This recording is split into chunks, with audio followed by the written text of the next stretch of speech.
tous, bienvenue dans le 19h à la une ce soir. Au Palais Royal à Rabat, Sa Majesté le Roi préside un conseil des ministres consacré notamment à l'examen des orientations générales du projet de loi de finances rectificative pour 2020.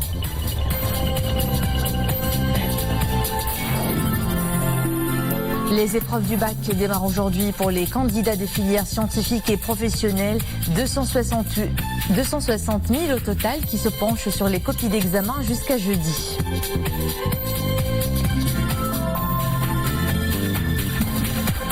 En ce temps caniculaire, c'est la quête de la fraîcheur un peu partout. Le mercure affiche des températures très élevées, 10 valeurs de plus par rapport à la moyenne de saison.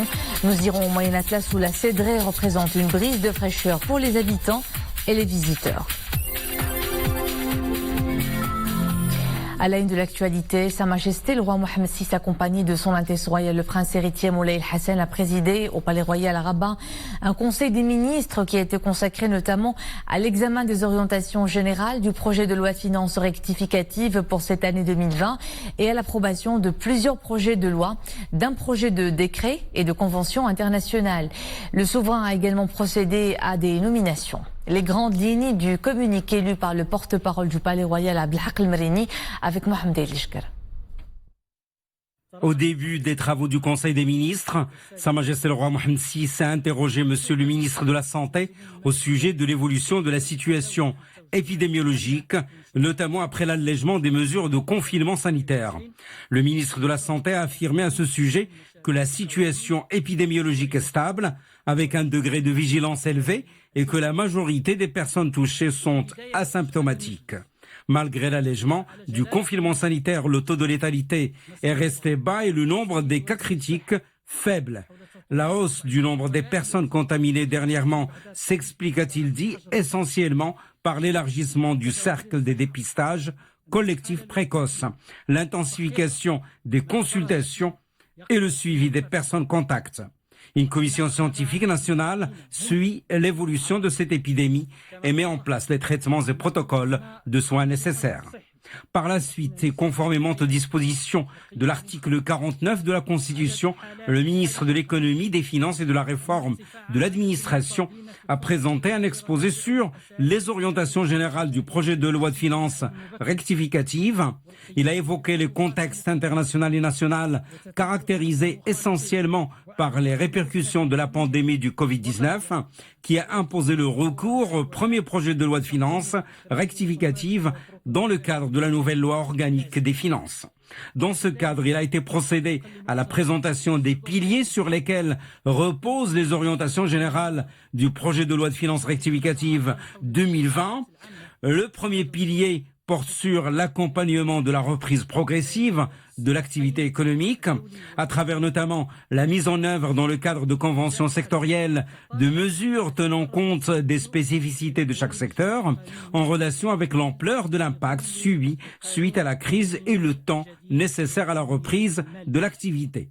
L'allocation de fonds nécessaires pour couvrir les risques des prêts garantis au profit de tous les segments d'entreprises, y compris les entreprises publiques. Des conditions avantageuses seront appliquées à travers un taux d'intérêt maximum ne dépassant pas 3,5% et un délai de remboursement de 7 ans avec 2 ans de grâce et une garantie de l'État variant entre 80 et 90% et pouvant atteindre 95% pour les TPE. La promotion de l'investissement public afin d'accélérer la redynamisation de l'économie nationale. Quant au deuxième pilier, il est relatif à la préservation de l'emploi dans le secteur privé. Il s'agit d'allouer des ressources du Fonds spécial de gestion de la pandémie du coronavirus pour continuer jusqu'à la fin de l'année à accompagner sur les plans social et économique les secteurs qui feront face à des difficultés, même après la levée du confinement.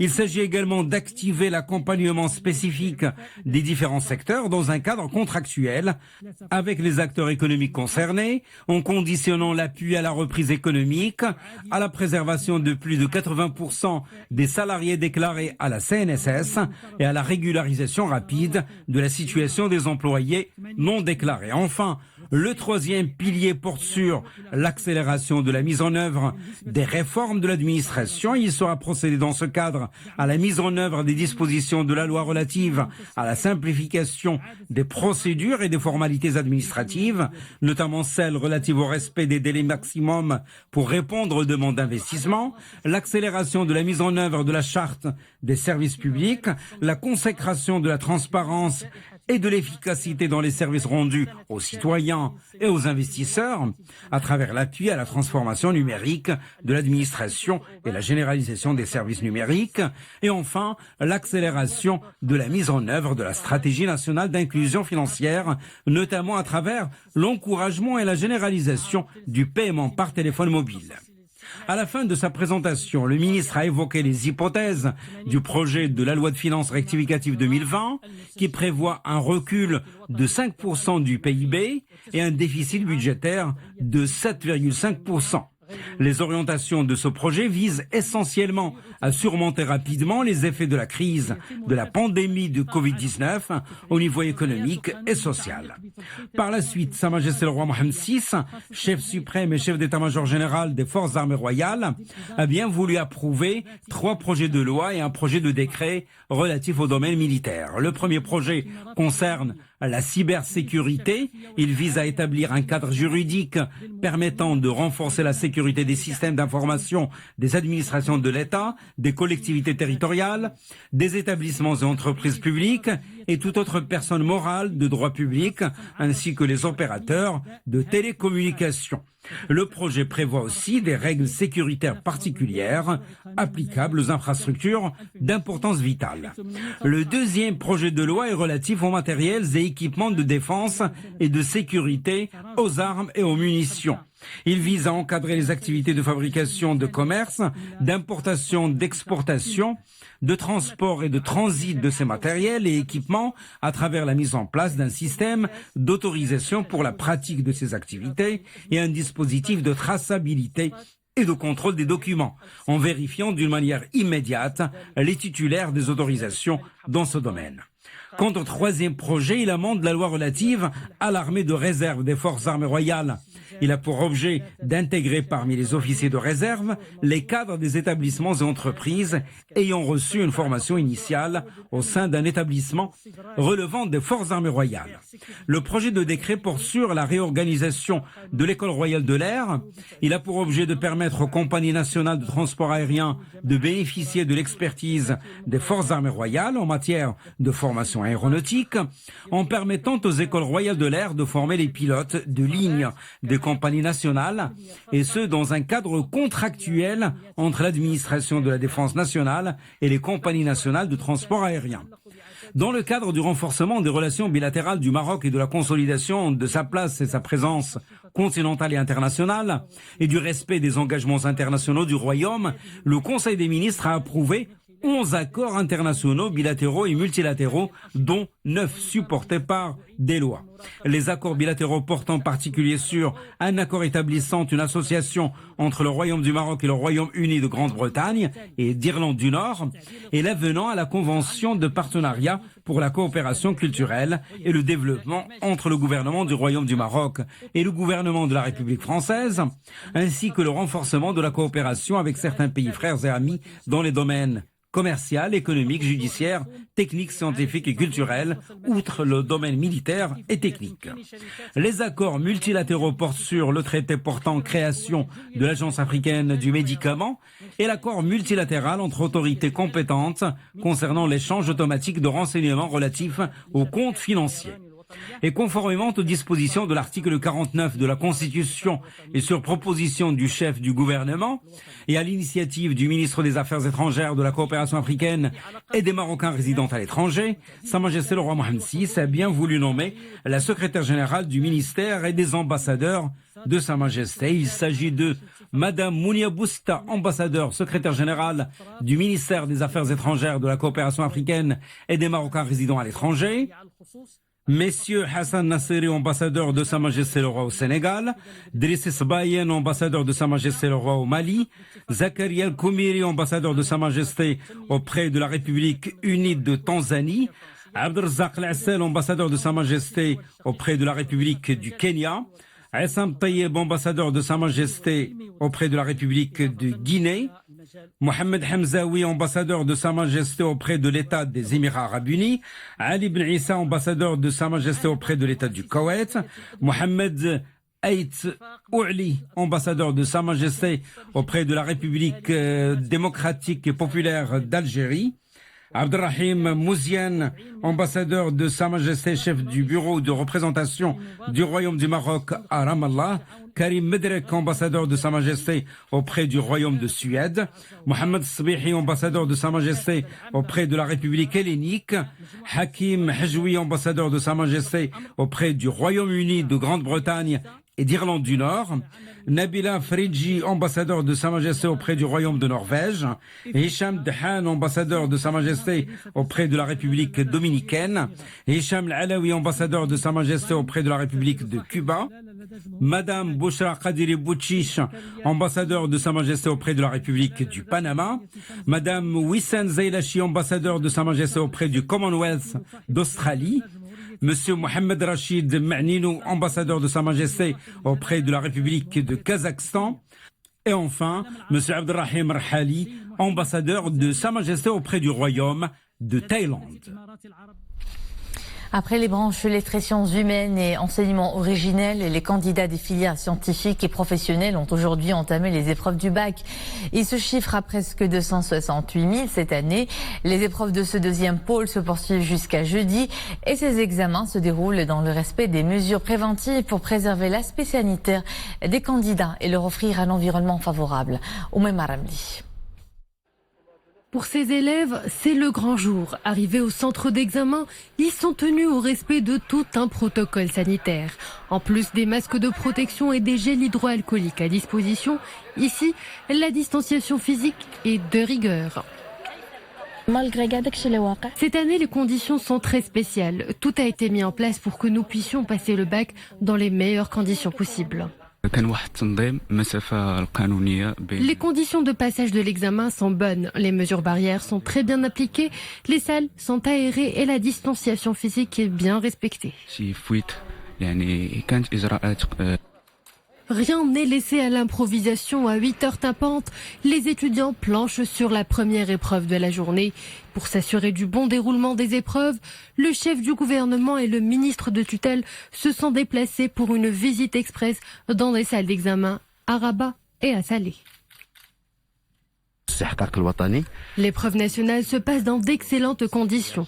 Offrir un environnement favorable aux candidats était un défi. Toutes les mesures préventives ont été mises en place afin de préserver l'aspect sanitaire des bacheliers.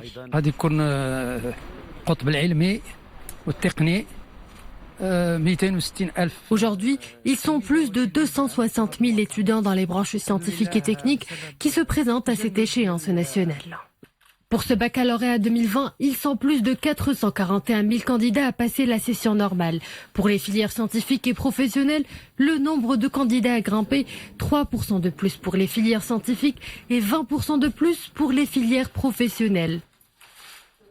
En zone rurale, les candidats venant de régions reculées bénéficient d'un appui particulier, notamment en termes de restauration, d'hébergement et de transport. Autant de dispositions pour garantir aux lycéens des conditions favorables de passage de la session normale de l'examen unifié du bac. L'exemple nous provient de la province d'Azilal dans ce reportage d'Ahmed Al-Alabi, Abdelaliyed et Marim Missi. Elles arrivent de loin. Ces futures bachelières ont mis le cap sur la ville d'Azilal où se trouve leur centre d'examen. En provenance de zones rurales, elles bénéficient d'une prise en charge exceptionnelle. Logées dans l'un des 15 internats de la province, elles peuvent plancher sereinement sur leurs épreuves. Je suis venue de Waoula, c'est à 25 km d'ici. Nous sommes plutôt rassurés et surtout pris en charge dans des conditions impeccables. On est confortablement installés dans des dortoirs. J'ai quitté ma commune, Tifert Neit Hamza, à 155 km d'Azilal pour venir passer l'examen du baccalauréat. Tout est mis à notre disposition. Mon séjour dans cet internat se poursuivra jusqu'à la fin des examens. C'est le soulagement qui prédomine donc chez ces 30 lycéennes. Hier dimanche, les candidates s'étaient préparées en petits groupes au sein même de l'internat. Dernière révision, toujours dans le strict respect des mesures de sécurité sanitaire. Avant de les installer, les internes ont bénéficié d'une session de sensibilisation pour les inciter à respecter la distanciation physique et à éviter les salutations. Elles sont 30 au total, chacune d'elles est placée dans une chambre dont les réfectoires, chacune est servie seule à table.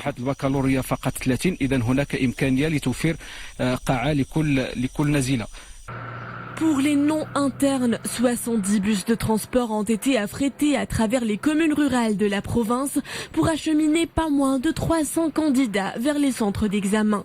Un effectif parmi un total de 5531 candidats à l'examen unifié du baccalauréat dans la province d'Azilal, dans 40% de candidates.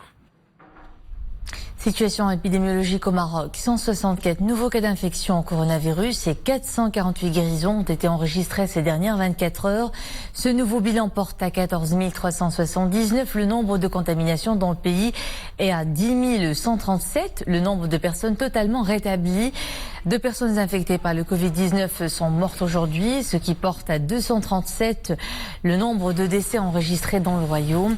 C'est un taux de létalité de 1,6%. La crise sanitaire du coronavirus a fortement impacté la filière automobile, un levier important de l'économie nationale. Plusieurs unités industrielles ont dû suspendre leur activité pendant plusieurs semaines. L'heure est maintenant à la reprise. Nous le verrons cette fois dans une unité spécialisée dans les équipements du système de freinage à Barchid. Après d'importantes pertes, cette unité tente aujourd'hui de remonter la pente. Elle reprend ses activités à l'export vers plusieurs pays. Mohamed Laroui, Fatiha Oumrar et Sarah Katir.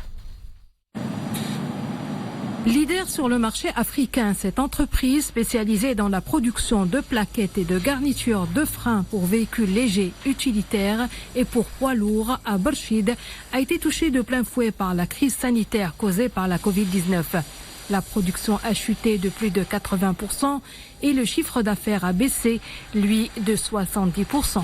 Avec un grand problème de recouvrement, puisque tout le monde pratiquement fermé, donc on n'a même pas pu recouvrir nos créances, et ce qui nous a vraiment mis dans une situation très difficile financièrement. Donc maintenant l'export commence à reprendre, les sociétés ouvrent, donc on commence à avoir une petite dynamique qui est très intéressante, mais j'espère sincèrement que le pouvoir public au Maroc va prendre en charge le problème de le Made in Morocco. Aujourd'hui, les machines tournent à nouveau. L'entreprise produit, exporte et ce grâce à un protocole de prévention sanitaire mis en place pour lutter contre l'apparition de toute contamination au Covid-19. On donne 2 bavettes par personne et par jour. En plus de la fermeture de des vestiaires par exemple, du restaurant où on a mis vraiment des places 1 mètre de séparation avec les ouvriers, le transport aussi, donc on a mis des séparations. Et bien sûr, donc si les gens ne respectent pas ça, donc il y a des mesures disciplinaires qui sont mises en place. En dépit de cette crise sanitaire, cette entreprise a pu encaisser l'onde de choc et grâce à son savoir-faire technologique et à son expérience, elle réexporte vers plusieurs pays africains et ceux du pourtour méditerranéen. Et en temps de pandémie, les innovations se multiplient pour lutter au mieux contre le Covid-19 et venir en aide aux patients en état critique. La dernière en date, un masque de plongée reconverti en respirateur artificiel. L'idée s'est développée grâce à des recherches italiennes, une innovation qui a inspiré des jeunes Marocains pour contribuer à la prise en charge des cas nécessitant une respiration assistée. Le reportage Hajib Tamek Nordin Saber et Nisrel Hamdawi. Qui a dit que le masque de plongée sous-marine est strictement réservé aux pratiquants de ces disciplines sportives?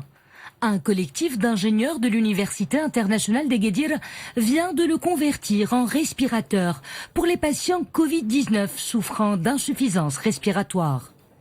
L'idée est partie d'Italie et a fait son chemin dans de nombreux pays, dont le Maroc.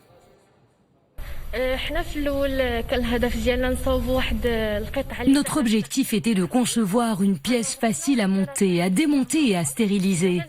Avant d'obtenir ce résultat, nous avons mené des études approfondies. Ce qui est bien dans ce respirateur, c'est qu'il ne laisse pas de traces sur le visage et il aide le patient à respirer tout en étant à l'aise. Nous avons lancé cette initiative qui consiste à fabriquer des adaptateurs pour convertir les masques de plongée sous-marine à des masques qu'on utilise dans les blocs de réanimation pour les machines de respiration artificielle. Pour l'heure, 50 pièces de ce prototype ont été conçues.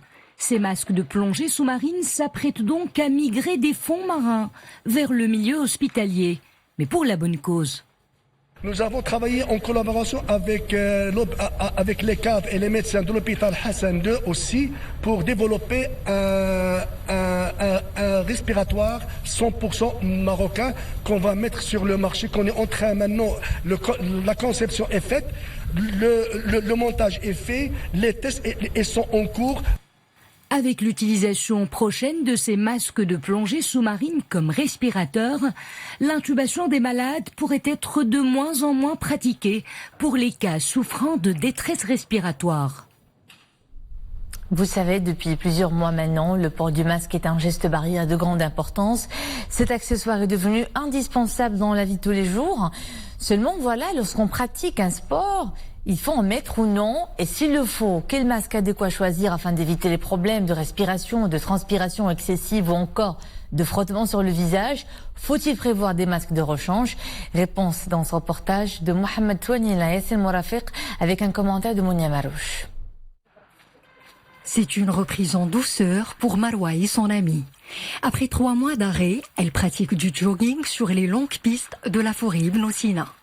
Seulement voilà, à l'ère du déconfinement, les professionnels comme les amateurs du sport doivent porter leur masque pendant l'activité physique. Une pratique nouvelle dont certains sportifs ont déjà fait l'expérience. Franchement, faire du footing avec le masque n'est pas évident, c'est un peu difficile, mais nous n'avons pas le choix, nous devons faire avec. Même si on est dans un espace comme celui-là, un espace là où il y a de la forêt, c'est un espace de sport.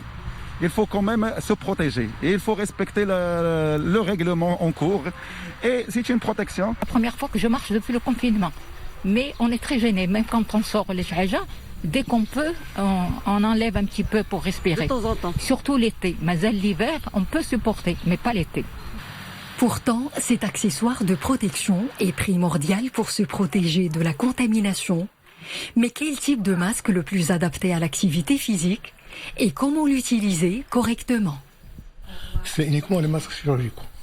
Ils sont efficaces pour ça. Ils protègent à la fois la personne qui le porte et les gens de l'extérieur qui peuvent ne pas porter de masque. La seule chose qu'il faut savoir, c'est que lorsqu'on fait un effort, le masque est humidifié davantage. Donc il faut le changer au bout d'1 heure et demie, 2 heures. Donc, joggers, songez à vous prémunir contre le Covid-19 et à vos plaisirs, mais n'oubliez pas de vous tenir à 4 ou 5 mètres de distance des autres. Et pour les personnes souffrant d'une pathologie chronique, cardiaque ou respiratoire, elles peuvent se contenter uniquement d'une petite marche afin de ne courir aucun risque. L'opération de rapatriement des Marocains bloqués à l'étranger se poursuit. Quelques 278 Marocains bloqués au Sultanat d'Oman, au Qatar et en Jordanie suite à la fermeture des frontières aériennes, terrestres et maritimes en raison de la pandémie ont été rapatriés aujourd'hui sur l'aéroport Agadir Al-Masira. L'opération a bénéficié à 130 Marocains bloqués à Oman, 86 au Qatar et 62 en Jordanie. Et elle s'est effectuée via un vol de la rame. Voici à présent l'essentiel du point de conjoncture du Haut Commissariat au Plan relatif au 3e trimestre 2020. Il en ressort que la demande étrangère adressée au Maroc se serait infléchie de 18%. Les exportations en volume auraient reculé de 25,1%, pénalisées par le repli des expéditions de la plupart des secteurs, en particulier de l'automobile, du textile, du cuir et de l'aéronautique. Les importations se seraient infléchies de 26,7%, impactées par le recul des achats des biens d'équipement, des produits énergétiques, des biens de consommation, des produits bruts et des demi-produits. En variation annuelle, la baisse de l'investissement aurait atteint moins 49,4%. Enfin, l'économie nationale aurait régressé de 13,8%. Les couleurs du ciel maintenant. La vague de chaleur que connaît le pays persiste jusqu'à demain mardi. Les températures varient entre 39 et 49 degrés. Le mercure affiche de 45 et 49 à Taroudan, à Gadir el-Daoutanan, Izgan et Tmeloul, Shtoka et Baha, et Sabira, Gelmim, Youssoufia, Smara et Assazag. Des températures similaires concernent les provinces du centre, du sud-est et de l'intérieur. Le mercure se fait un peu plus clément dans certaines provinces avec des valeurs de 35 et 39 demain à Mediouna, Trérat, Temara, Salé, Rabat, Mohamedia et Casablanca. Le temps chaud persistera mercredi sur l'intérieur du Souss et des provinces sud, du Seis, des plaines intérieures également.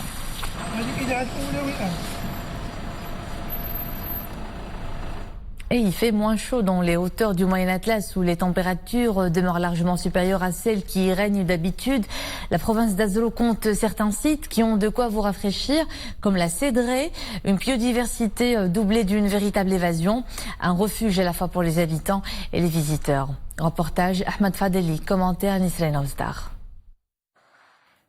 Nous sommes à peine aux premières semaines estivales et le mercure dépasse déjà les 40 degrés à Azro. Du coup, ils sont nombreux à se réfugier sous l'ombre des arbres afin de se protéger du soleil. Les visiteurs d'aujourd'hui ont, paraît-il, beaucoup de chance. Dans les parages, un artiste en herbe, assis sur le tronc d'un arbre, ce touriste étranger au look hipster gratte délicatement sur sa mandoline. Les yeux fermés, il sublime l'instrument rêvé des Italiens, avec des rythmes transcendant la Méditerranée, tout entière.